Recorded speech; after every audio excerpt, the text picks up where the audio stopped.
Something is missing from our solar system. Two things, actually. And for most of the history of astronomy, we did not know they were missing. We could not see them here because they were not here.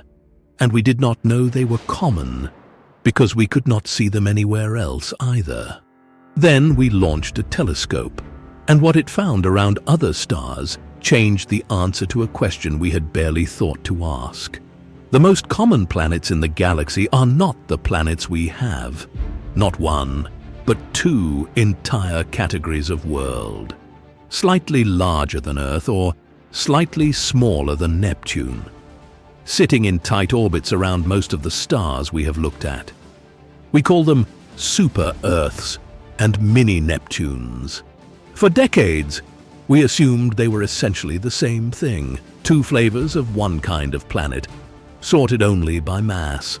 A study published in June of 2026 in the journal Science shows we were wrong. Super-Earths and mini-Neptunes are not related. They are two entirely different kinds of world, with two entirely different origin stories. And in a galaxy that keeps producing both, our solar system has produced neither. This is the story of the worlds we do not have.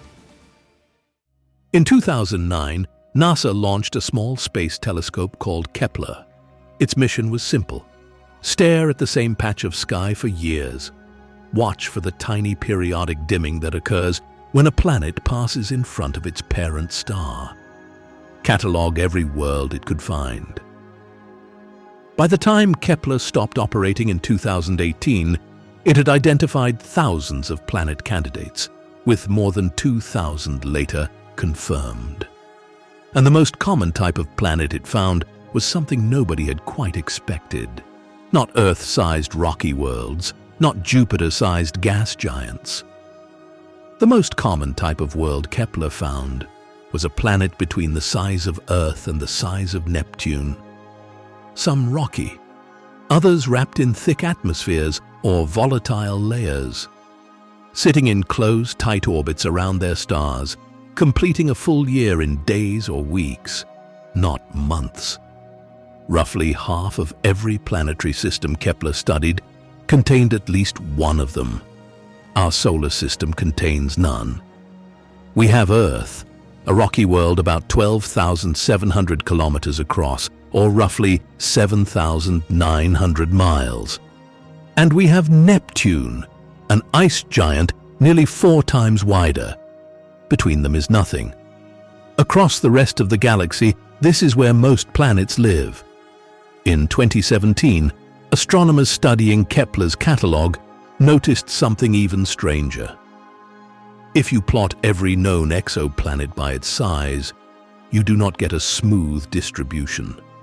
You get two peaks with a gap between them. Planets cluster around a size slightly larger than Earth. Other planets cluster around a size slightly smaller than Neptune. Between them, at roughly 1.5 to 2 Earth radii, there is a noticeable shortage. Few planets sit in that valley. Most sit on either side. Astronomers called it the Radius Valley. It was a clue. If super-Earths and mini-Neptunes were just two ends of one continuous family of planets, you would not expect a gap. You would expect a smooth gradient of sizes. But the gap suggested something else. It suggested that we were not looking at one kind of planet at different sizes. We were looking at two different kinds of planets entirely. In June of 2026, a research team published a paper in Science magazine that took this question a step further. Instead of just looking at the sizes of these worlds, they looked at how they moved. Specifically, they looked at two things together. The eccentricity of each planet's orbit, which measures how stretched or circular its path around its star is, and the orbital period, how long the planet takes to complete one full year. Then they asked a simple question: is there a relationship between these two things? And if so, is that relationship the same for super-Earths and mini-Neptunes? The answer was striking. Mini-Neptunes showed a clear pattern. The longer their orbital period, the more circular their orbit tended to be. An anti-correlation in the language of statistics. Super-Earths showed a different pattern, possibly the opposite direction. This was not a small statistical wobble. It was a fingerprint. Two different patterns, two different relationships between time and shape, two different populations of planets. These worlds were not flavors of the same family. They were entirely different stories. Super-Earths, the paper suggests, likely went through what astronomers call violent processes. Gravitational scattering first. The early years of a planetary system are chaotic. Forming planets pull on each other, sometimes nudging one another into wildly stretched orbits, sometimes ejecting siblings into interstellar space entirely. Giant impacts second. Worlds collide, merge, sometimes strip each other of atmospheres in the process. This is why super-Earths today tend to have eccentric orbits. And it may help explain why many super-Earths appear denser and more stripped down than mini-Neptunes. Any thick hydrogen-helium envelope they once carried may have been blown away during these chaotic phases. What is often left behind is a dense, exposed core. Super-Earths, in this picture, are what is left after the storm. Mini-Neptunes, the paper suggests, had a much calmer history. What the authors call secular evolution. Slow, gradual change over enormous timescales. No major scattering events. No giant impacts dominating the story. Just slower, quieter gravitational evolution over hundreds of millions or billions of years. This is why mini-Neptunes today tend to have more circular orbits. They were never knocked off course. It is also why they kept their thick hydrogen-helium envelopes.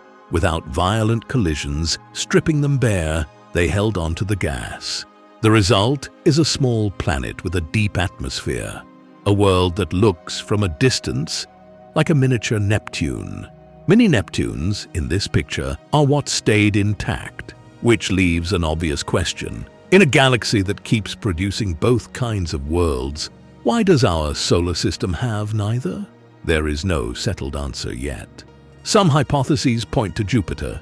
The early movements of our largest planet may have disrupted the inner disk just enough to prevent any super-Earth or mini-Neptune from surviving. Others point to timing. Maybe our solar system was simply quiet enough in its early years to leave the inner planets small, but not quiet enough to allow a mini-Neptune to keep its atmosphere.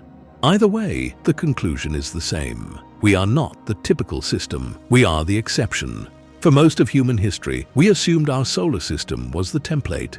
That planets, in general, came in sizes and orbits like ours. That when we finally found other worlds around other stars, they would look familiar. Instead, the galaxy has spent the last 2 decades quietly telling us the opposite. The galaxy keeps producing super-Earths. The galaxy keeps producing mini-Neptunes. Look up tonight and remember this. The sky you see is not a typical sky. The worlds you can imagine, Earth and Mars and Jupiter and Saturn, are not the worlds that fill the galaxy. Most stars host something else, worlds slightly larger than Earth, forged in violence, or worlds slightly smaller than Neptune, evolved in quiet. 2 different kinds of planets, 2 different histories, both more common than anything you can see from here. We are not at the center of the cosmic story.